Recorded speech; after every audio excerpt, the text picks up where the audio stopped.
about the soul of their minds. Yeah, not a thing or two, or about a thing or two, about a thing or two.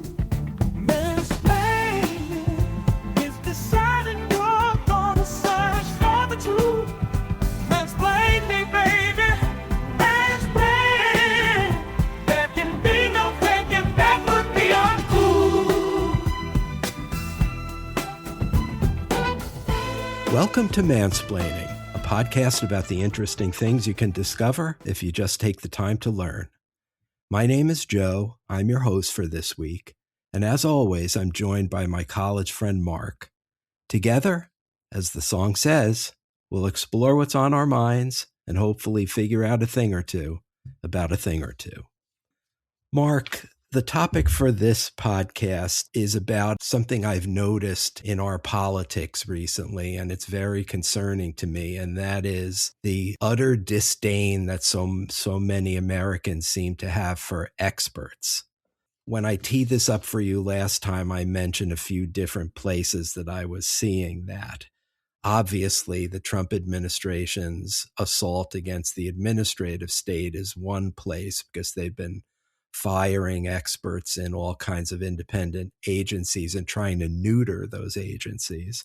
And then also a growing distrust on both sides of the political aisle of educational institutions, which I guess has been baked into our culture for a long time, but it's really manifesting itself now. And then, of course, maybe most prominent is the anti-vaccine sentiment that's running through our country. Another thing that started in left-wing circles and is now, I would use the verb metastasized to the right wing and many, many Americans. And what this leaves me wondering is, since there are so many, rank and file Americans who have a bee in their bonnet about some aspect of the experts in our country, it makes me wonder whether expertise is somehow not consonant with democracy. So I asked you a really big picture question of what is the proper role of expertise in a democracy. And I'm interested to hear the history of this. So please take it away. And I'm interested to hear what you have to say about this. As always, Joe, thank you for the question. And this was a meaty one. And before we're done, we'll be going deep into both history and philosophy. It's also a question with a ton of relevance today, as you point out, and one which I expect our listeners might already have strong opinions on. You're asking about the proper role of expertise in a democracy. But before I can make an attempt at answering that question, we need to understand how we got here. And to do that, we'll be going all the way back, because the tension between expertise and democracy is as old as democracy itself. Why am I not surprised? For most of human history, the question who gets to rule was not a question worth asking. Power belonged to elites, tribal leaders, warlords, kings, and aristocrats. And they justified their rule through claims of special knowledge, divine favor, superior bloodlines, or educational achievement. Knowledge was scarce and the ability to read and write was rare. Those who controlled information could steer society, and the idea that ordinary people might be able to govern themselves would have seemed absurd, contrary to the very nature of things. So democracy itself emerged as a radical rejection of this assumption. In ancient Athens, democracy emerged out of a rejection of the old monarchical and aristocratic forms of power. In classical Athens, which is to say the historical period that people today learn about in school when the city peaked in the 5th century BC, their political system was a radically democratic experiment. Nearly everything was subject to a vote, and they chose many of their officials by lottery. If you were a citizen at the time, you had as much a chance as anyone at being an important city official or even a general of the army. The underlying philosophy was simple but revolutionary. The city was great because of participation, not because of the credentials of its leaders. They believed that being governed by your social betters was itself a form of tyranny, regardless of how well educated those betters might be. That's a little bit surprising to me. Of course, I knew Athens in Greece was the cradle of democracy, but it was also full of super elite eggheads like Plato and Aristotle. And I am surprised to hear that they were not automatically privileged Mhm. and put in leadership positions. Yeah, Plato was no fan of the democratic system of his home city. And in fact, in his Republic, he advocated for a form of government that was organized around a philosopher king, so pretty much an autocracy based on greater knowledge and insight. And of course, Athens' approach had its own problems. Athenian democracy was susceptible to demagoguery. Charismatic speakers could whip the assembly into a fervor, and history records many bad decisions that Athens made as a result. They were also prone to bonehead strategic maneuvers. When you let everyone vote on everything, things can get messy. The Romans, a few centuries later, and with some knowledge of this history, decided on a middle path. They feared both mob rule and tyranny, so they built a mixed system: popular assemblies for the people, a senate for the elites, and magistrates who provided expertise and continuity.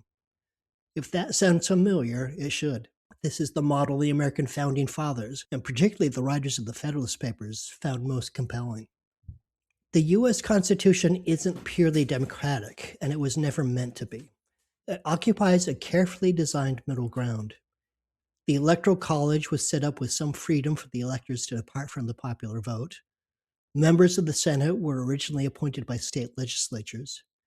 Supreme Court justices were appointed for life, and initially only white male property holders were eligible to vote.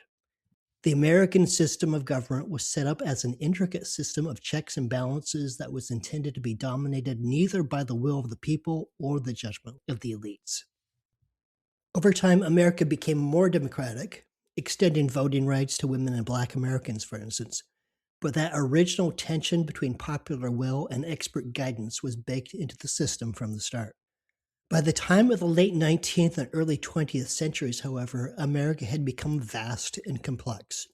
The simple agricultural republic that the founders imagined had evolved into a coast-to-coast industrial behemoth grappling with issues like railroad regulation, banking systems, public health crises, and labor relations.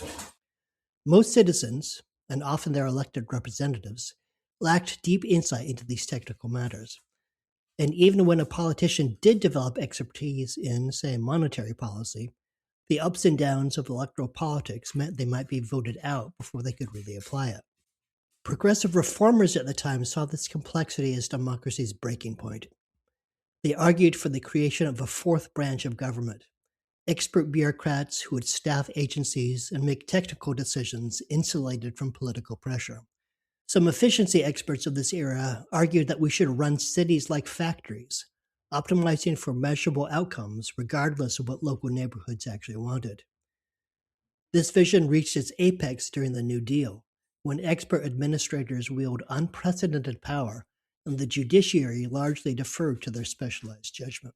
Now, I know there was pushback. The conservative Supreme Court during the New Deal pushed back against a lot of New Deal programs, but I don't know whether that was explicitly a rebuke of expertise or not. Yeah, I didn't look specifically into this. What I recall from high school history was that it was more of a constitutional struggle rather than specifically a fight over expertise. So these political developments sparked a philosophical fight that's still raging today. And let me introduce you to the main combatants.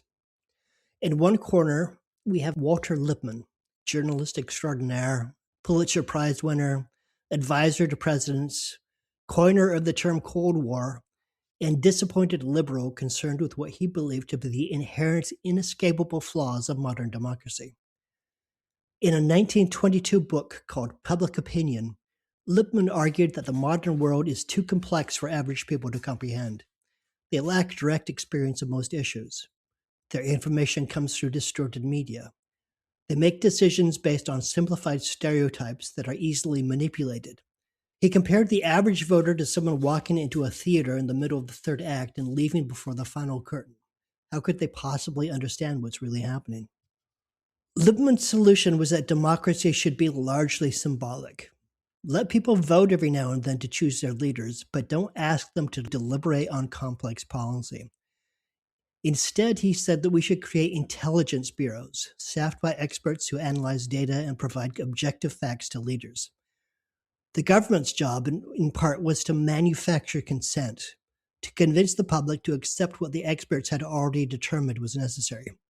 The public, Lippmann said, was, quote, a bewildered herd, unquote, in need of shepherding. And you could say that he had quite a bit in common with Plato in terms of his view of the flaws of democracy. So if I could jump in right there, that's already raised a bunch of questions in my mind. I'm certainly sympathetic to a lot of the things Lippmann says. And I do think, like, ideally, experts would help tell us how to get things done, while politicians and the people who elect them will decide what we get done, what, when, why. And the experts would handle the how part. So that's the collaboration. And I also think to myself, why wouldn't we outsource decision making on complex technical issues to experts? But at the same time, I think there's a fine line between a democracy and a technocracy, Yeah.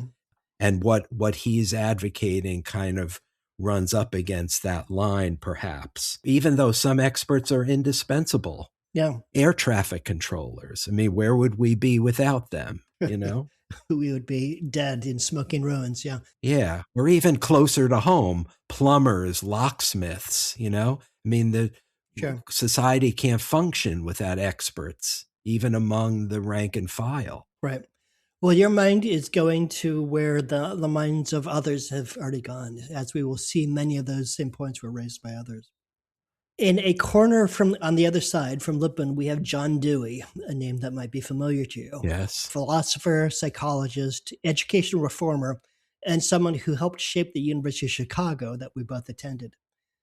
In a 1927 book, The Public and Its Problems, Dewey agreed that public opinion could be irrational and confused, but he rejected Lippmann's technocratic fix.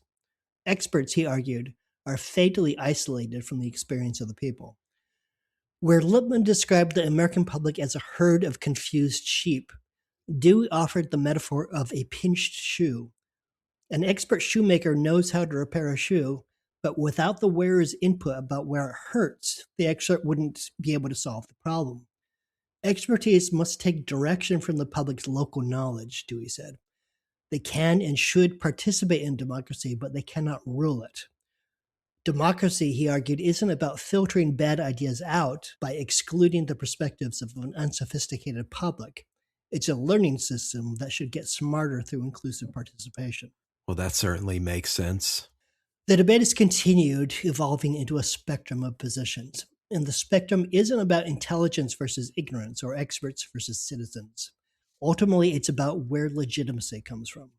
At one extreme of this continuum, you have what you would call epistemic guardianship, the belief that democracy must delegate authority to those most likely to be right in a particular situation, because the public is simply incapable of governing complex modern societies.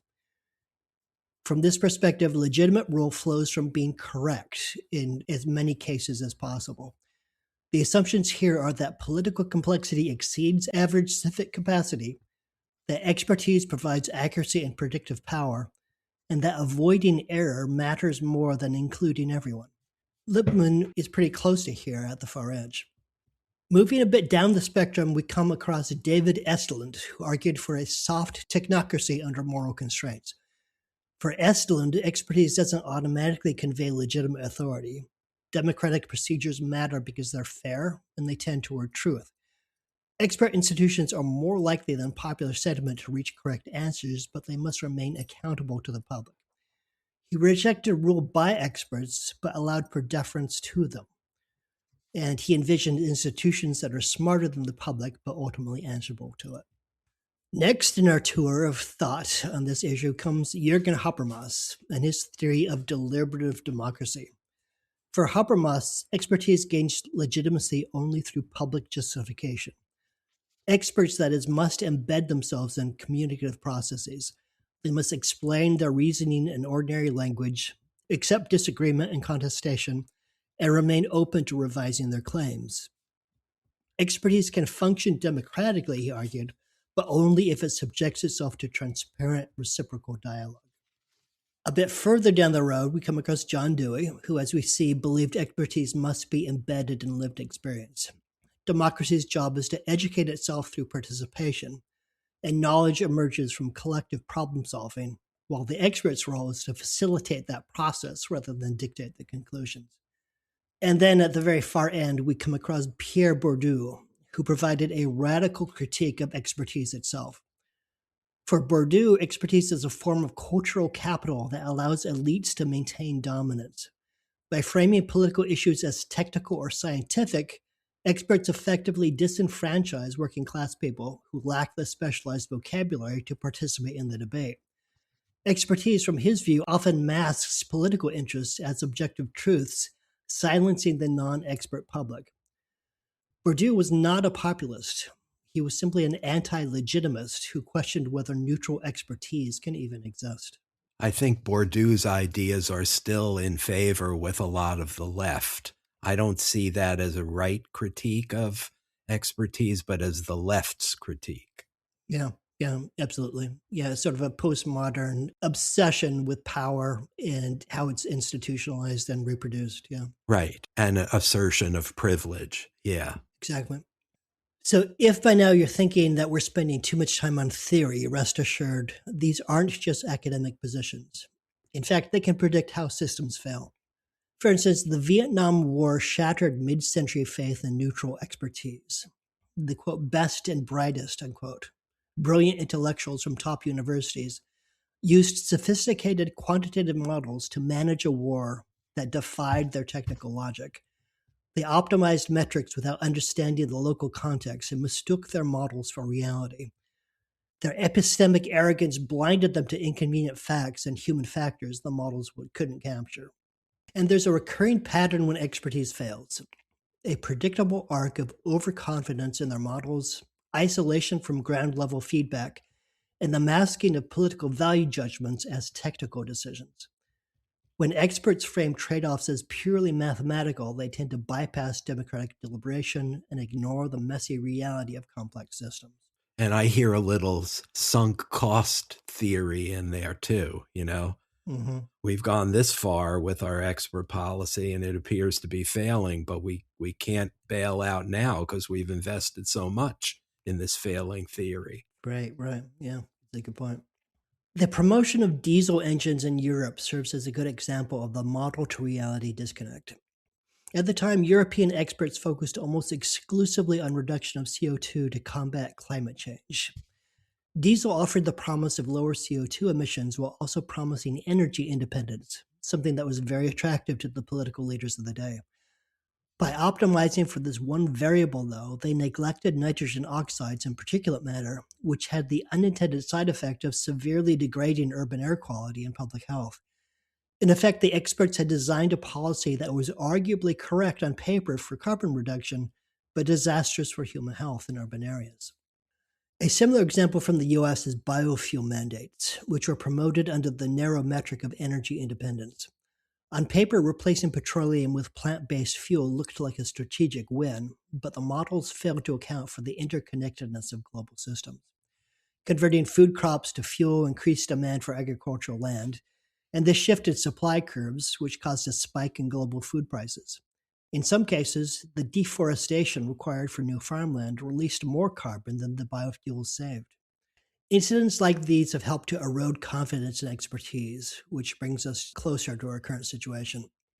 In your original question, you noted a strong anti-intellectual vibe running through American politics and culture today, and the data backs you up. It's strikingly partisan.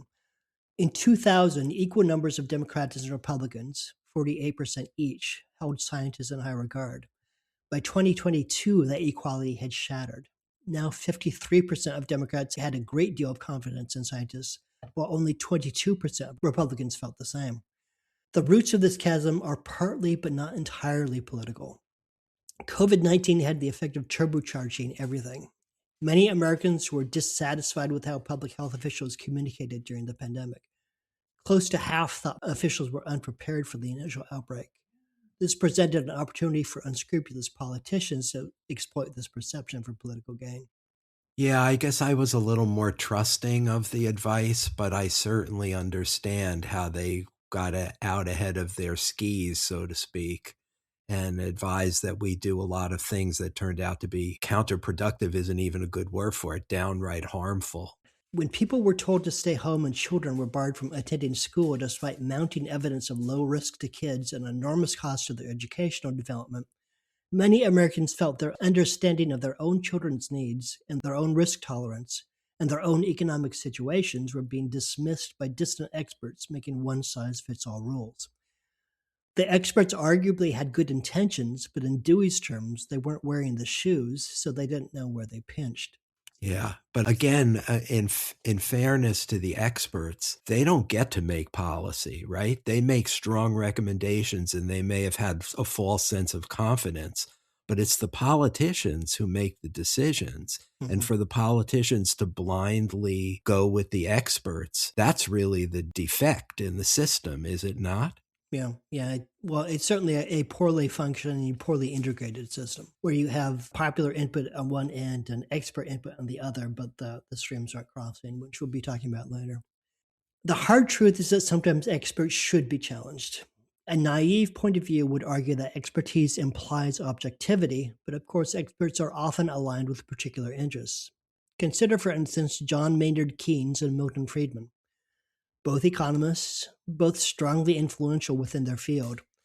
The former is generally beloved by progressives, while the latter is a favorite of conservatives. If you're a Democrat, you're likely to accept Keynes's ideas at face value while questioning the integrity of Friedman. If you're a Republican, you're likely to do the reverse. From my perspective, expertise is invaluable. It also is often funded by governments, corporations, and private foundations. Academic experts have also repeatedly been caught fudging the results of their research because they are motivated by money or professional prestige. That is to say, public skepticism of expertise is often a product of politically motivated misinformation campaigns, but there are also times when skepticism is warranted. If it seems that expertise is advancing policies whose costs predictably fall on the same populations, while the benefits accrue to insulated elites, you're not wrong to question it. Bourdieu at least had this much right. Expertise and power are closely intertwined, and we do ourselves no favors by losing sight of that fact. Democracy doesn't fail when citizens challenge expert testimony. Indeed, I'd say that's a requirement.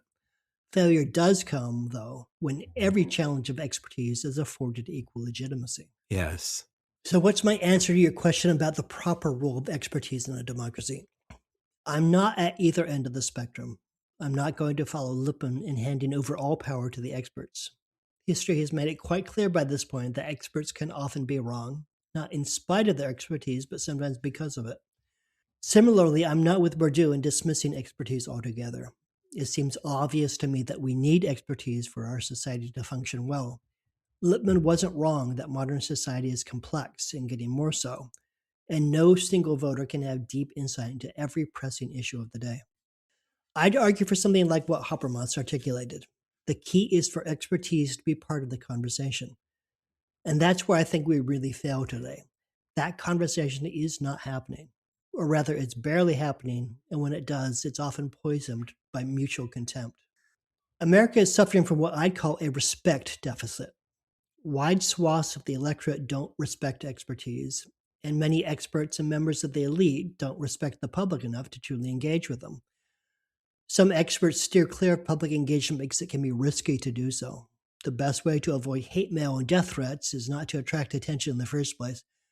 But I've also personally witnessed experts who rejected public engagement on principle.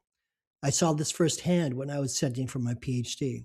There were academics at the time who were writing for a wider public audience, and they are criticized for doing so. The argument was that you can't make complex ideas intelligible to the average reader unless you dumb them down, and in the process distort them. There are far too many residents of the ivory tower who view that as an exclusive neighborhood and would prefer to keep the rabble out. Earlier this week, I was reading an article on The Guardian about the controversy swirling around CBS News, which, following a corporate buyout, has made a well-publicized swing to the right. One paragraph about the new CBS News anchor, Tony Dokoupil, really captured the moment. It read, quote, While CBS News declined to make Ducopo available for an interview, he published a message to viewers criticizing legacy media for excessively relying on academics, elites, and advocates, and not the average American. Larry Sabato, an elections expert at the University of Virginia, mockingly replied in a post on X, "Absolutely. You wouldn't want academics and elites who have actually studied a subject to outweigh the off-the-cuff opinions of village idiots," unquote. On the one side, you have academics used as if it were a four-letter word. On the other hand, you have the average American branded a village idiot. This might be an easier problem to solve if it were simply a case of one side turning away from the other. The more difficult truth is that there's contempt on both sides of the equation. Our media today are tuned to optimize for outrage and argument and magnify our mutual contempt. You don't get to be a talking head on Fox News or MSNBC by inviting in people with diverse points of view and seeking a common ground. Quite the opposite, the best way to build your audience is by mocking your opponents and yelling louder than the other guy. Social media amplify extremes, and the algorithms create micro-communities in which we hear so consistently from people who already agree with our preconceptions that anyone who believes differently starts to seem clownishly uninformed, absolutely contemptible. We're starved for conversation and suffering the consequences of it. When the public tunes out experts, treating epidemiologists as no more reliable than memes posted to Facebook, they sacrifice the ability to make informed decisions about genuinely complex problems. When experts choose not to engage, or when they say, "Trust me, I'm a scientist," and offer no further justification, they risk alienating that voting public. And if they're in a position to exercise power through official channels and still choose not to engage, they violate the core democratic principle that power is only legitimate when it is derived from the consent of the governed. There's a question I've been thinking about. What does expertise owe democracy, and what does democracy owe expertise? And I think the answer comes down to this. They both owe each other respect. The expert respects democracy by sharing knowledge and insight with voters. Democracy respects expertise by allowing for the fact that knowledge counts for something and listening to what experts have to say. We need experts and voters to be in respectful conversation with one another. We need institutions that foster respectful conversation rather than optimizing for sound bites and promoting division. When a policy is under development, that should involve iterative dialogue between expert analysis and public deliberation. It should be a feedback loop. Experts propose, the public responds with concerns rooted in lived experience. Experts revise, the public deliberates, and democratic institutions make the final call. We don't have a forum for that sort of open debate. We do, however, have lots of really loud channels for the opposite of what I just described. And that's the problem in a nutshell. Attention mansplaining listeners. If you want to engage with Mark and me, you have some options.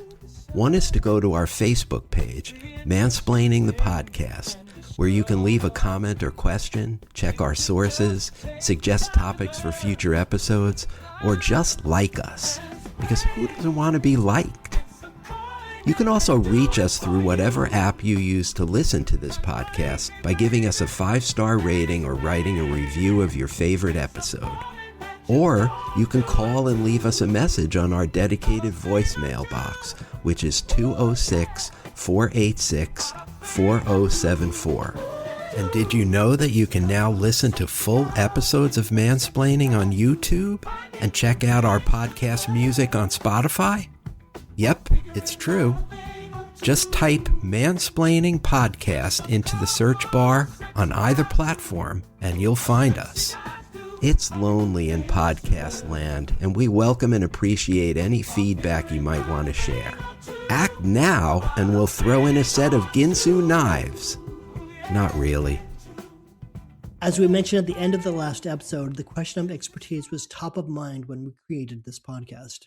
At the time, I had been thinking about how some people make a virtue of ignorance, while others will shout you down if you are so bold as to offer an opinion without being a credentialed expert on the topic. This podcast is based on the belief that both sides are wrong.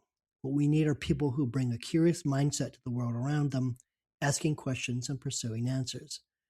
On this podcast, we deliberately seek out topics on which we are not experts, and then we do the research. We listen to what experts have to say, and then we share our own opinions. First, we are in conversation with the data, and then we are in conversation with each other. So I guess what I'm saying is the world should be more like mansplaining. Would you agree? Oh boy. Amen on the lack of respectfulness. And I guess I'll come back to that. But since you closed with a little story about our podcast, which is something I wanted to talk about too, let me be devil's advocate on the world should be more like mansplaining. And again, this harkens back to something I said to you at the end of the last episode. I wondered when we started this podcast whether this podcast would become part of the problem and not part of the solution. And the reason for that is because I was worried and nervous, feeling insecure about being a dilettante, somebody who dabbles in a subject superficially for his amusement, as opposed to really trying to master a topic. And I wondered whether we could do anything approaching mastery in our handling of these topics. I've since come to feel like we do a yeoman's job of it. And while what we say might not always be absolutely the best take or absolutely true, we are trying our best and we're marshaling the voices of experts and then adding our own opinions to that. And that's all good, Mark. I guess we do this in the backdrop of a society where everyone from QAnon to the anti-vaccine movement, their credo seems to be do your own research. That's the term you hear over and over again. Don't trust them. Do your own research. And I believe that saying, do your own research, has severely hurt this country, as measles cases surge and alternative facts are running rampant. Do your own research has been quite harmful. And to the extent that we're literally doing our own research on some of these topics, I still have a shred of doubt in the back of my mind whether we're part of the problem. So I put that to you. Mm-hmm. Yeah, there are people within QAnon who feel that they are pursuing the same course of action as mansplaining. You are correct about that. And it's entirely possible to do research in a way where the sources that you choose to include and exclude profoundly shape the quality of the outcome that you arrive at. I think probably one of the purposes of going to college is to understand the difference between good research and bad research, and choosing sources that are reliable versus choosing sources that are not. I think my perspective is that I can't ever imagine living a life in which I'm just going to, sit within my own bubble and say anything outside that bubble is someone else's responsibility. I feel in my own self capable of learning about topics and having an intelligent perspective on it. I'm actually interested in intelligent people disagreeing on topics, and I like being part of those conversations. And I do believe that living in a democracy, it's important for not just us as podcast hosts, but as Americans in general to try to achieve a basic knowledge of any topic which might influence their vote within an election. And if you're not doing that, then you're not really engaging in the democratic process and you're not being a productive member of that democracy. You're simply casting a vote based on either preconception or what someone told you to do, which is the way a lot of people do vote. Right. But that's never been a system that really fulfills its promise. And so for me, mansplaining is, yes, it's an opportunity to connect with a whole bunch of people. I think it's immensely cool that over that last year, our podcast was listened to in 8 separate countries in the world. That's remarkable to me. Right. But it's also a very personal thing.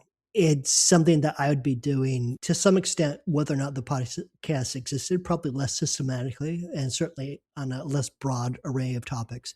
But I feel like going out, finding things that I don't know about, that I would like to know about, and learning about those things, that's just part of the person I want to be, whether or not it resembles the perspectives and the approaches of someone as different from me as a member of QAnon would be. Right. So let me pick up on that to get to the next thing I wanted to talk about, which is you and I are one voice out there. You know, our podcast is available wherever you get podcasts. So we're one set of voices you can listen to. And I have my own theory about the conflict between expertise and democracy. I had my own little theory going in. And after you described what Walter Lippmann said, I realized my little theory has a lot in common with what Lippmann was saying. But basically, here's my theory.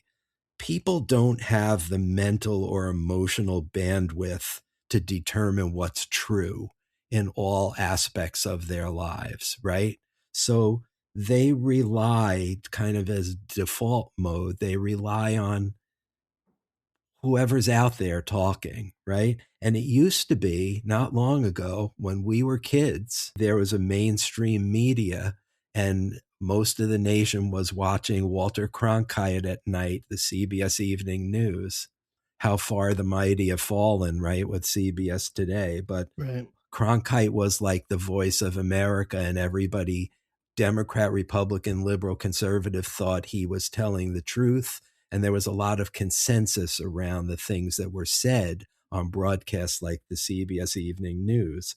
And now there is not a mainstream media anymore. There's all this cacophony of voices. That includes whatever CBS is doing and other news broadcasters, but also includes you and me and QAnon people and Joe Rogan and, you know, who's a professional wrestling, who's an MMA announcer who's got his own huge podcast. And I believe that the system of kind of seeking out the mainstream and everybody being a few degrees to the left or to the right of the mainstream is kind of impossible now because everything is so diffused, amorphous now, and people have so many venues to listen to and to form their own opinions. So people's opinions have gone haywire, you know, from super sane to super crazy. And that's really at the root of this disdain for expertise. Because if you're not tapped into what the mainstream is saying, then you could be so far away from expert voices that it's natural for you to not trust them. You're not familiar with them. They're alien to you. I mean, what do you think of that idea? No, I think it's undeniable that society is fracturing in a fundamental way. And I'm thinking about this historically and wondering if it's true. Because certainly if you think, let's say, the first half of the 19th century, people who lived in, say, Cincinnati versus people who were living in Boston, they would have had no direct contact. There was no radio or television at the time, so you'd only have like a vague sense.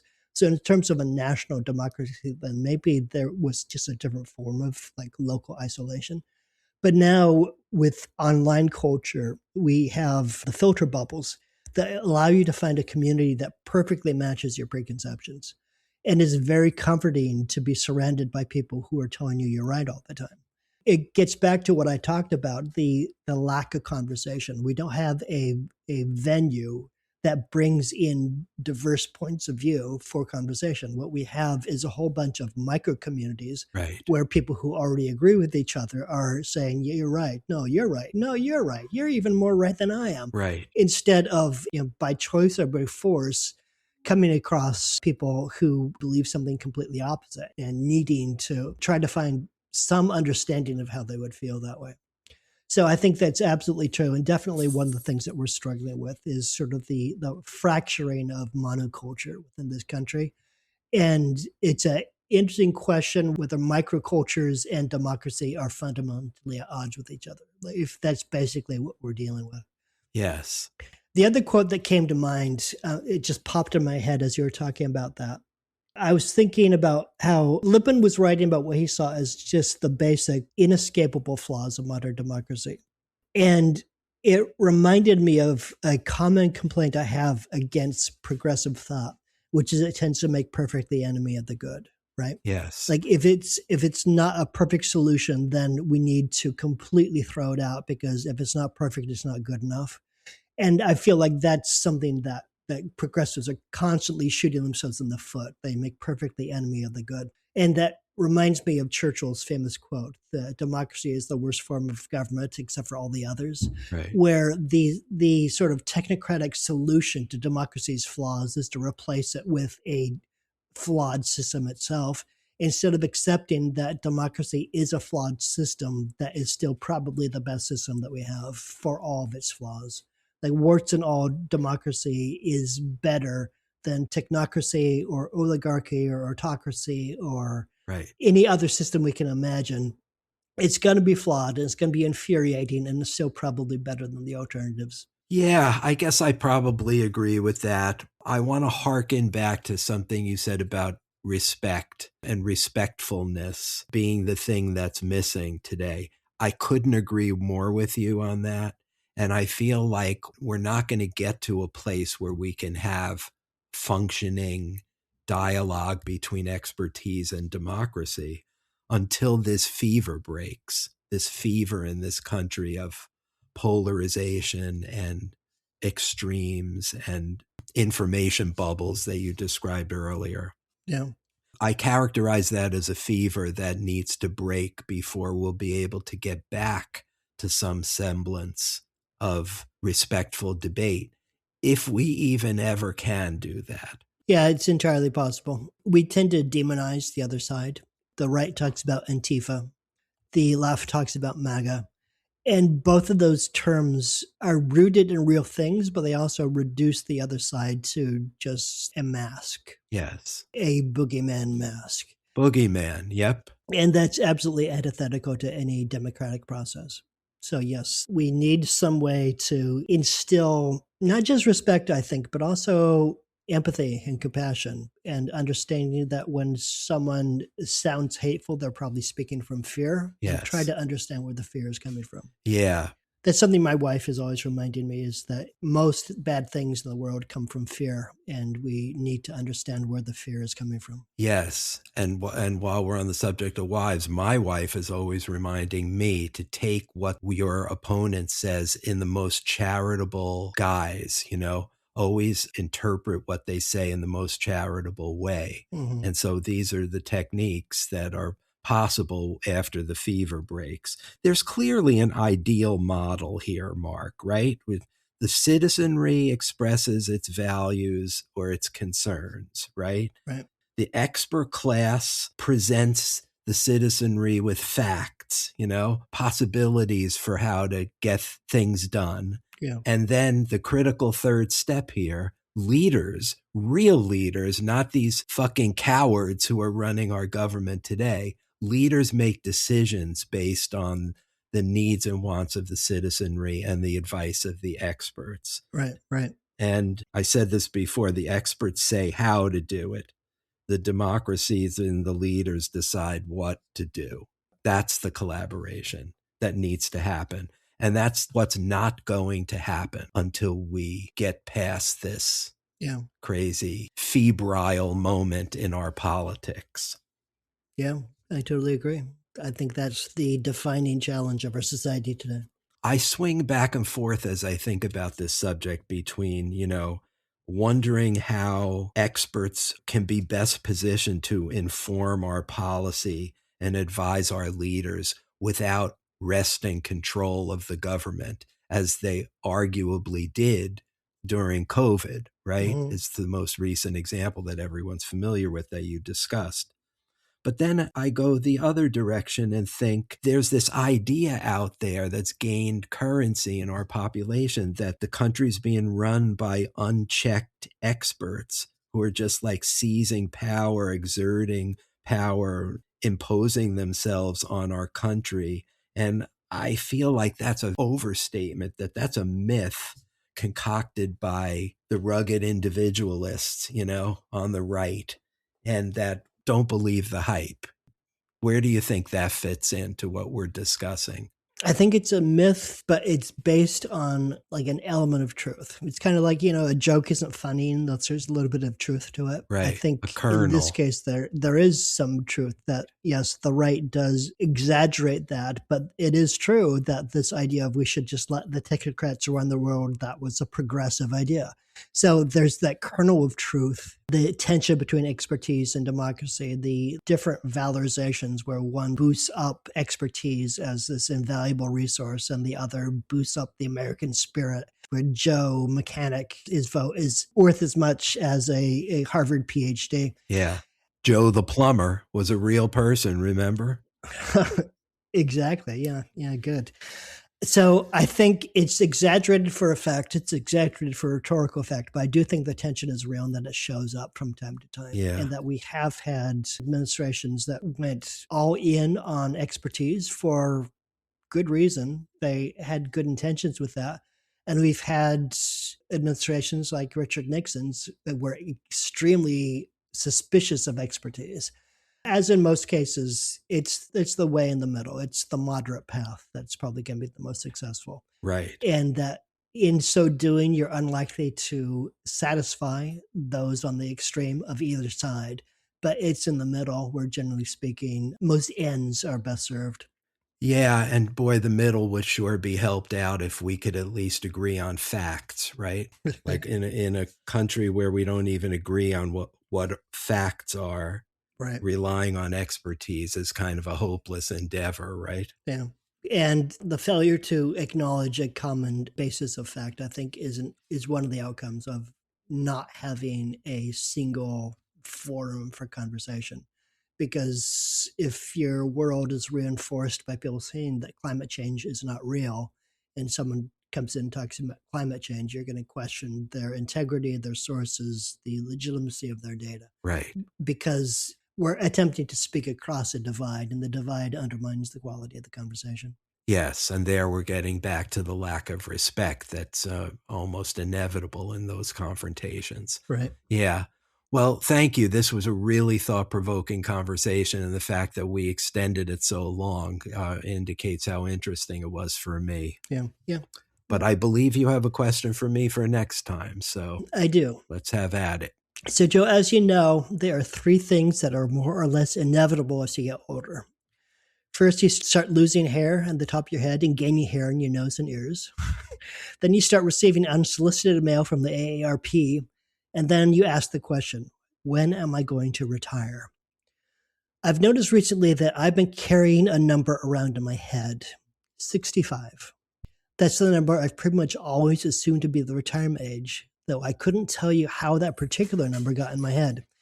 And that has me wondering, when and how did we as a society decide that retirement should be something that happens around the age of 65, instead of, say, 50 or 80 or never?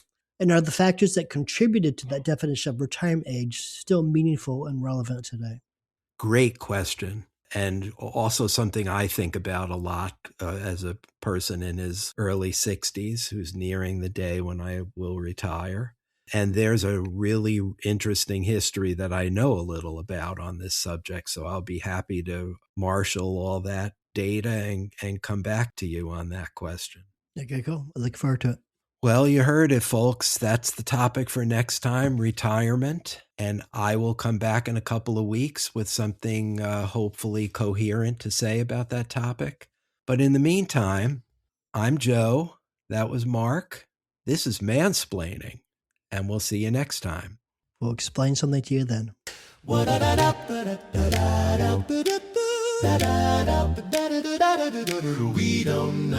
don't know if it's a guide or a diatribe, but here's our vibe. We hate experts. We don't know whether to beat them or join them, but we sure don't plan to anoint them. We hate experts. We hate experts with their charts and graphs and smug little laughs telling us what's best. We hate experts within their ivory tower, wielding all that power while failing our street smarts test.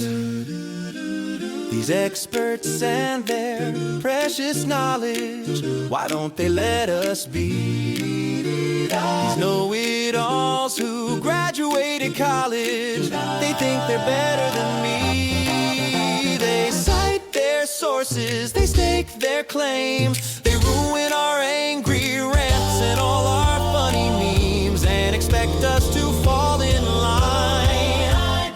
We just can't. We hate experts with their peer review and their new ones too. My gut says they're wrong. We hate experts, always slowing us down with the superior frown. So we're singing this song.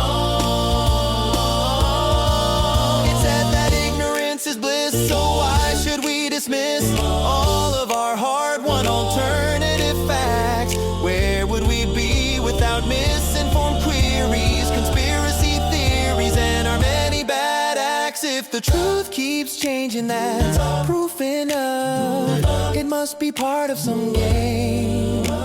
If everyone's wrong in their own special way, then nobody's really to blame. They told us the earth was round, a very suspicious claim. They told us smoking's bad for your lungs, and we should be ashamed. First it's the masks, then it's their books, then it's knowledge itself. Next thing you know, they'll say thinking should be left to someone else. We don't like when experts tell us what to eat, whether to wear a suit or who we can shoot. We're nobody's slave. We can shoot anybody we want, including your uncle or maybe my aunt. This is America, land of the free, home of the great. We hate experts. Don't confuse us now with your context and how we should read your big words. We hate experts. If it can't be boiled down to something we can shout, we'll just tune it out. And so this song goes out to the naysayers, the noble taxpayers, the egghead slayers. Why can't we all just get along? This ditty may not be well written, it's flea-bitten, stupid, smitten, and yet this is our expert song.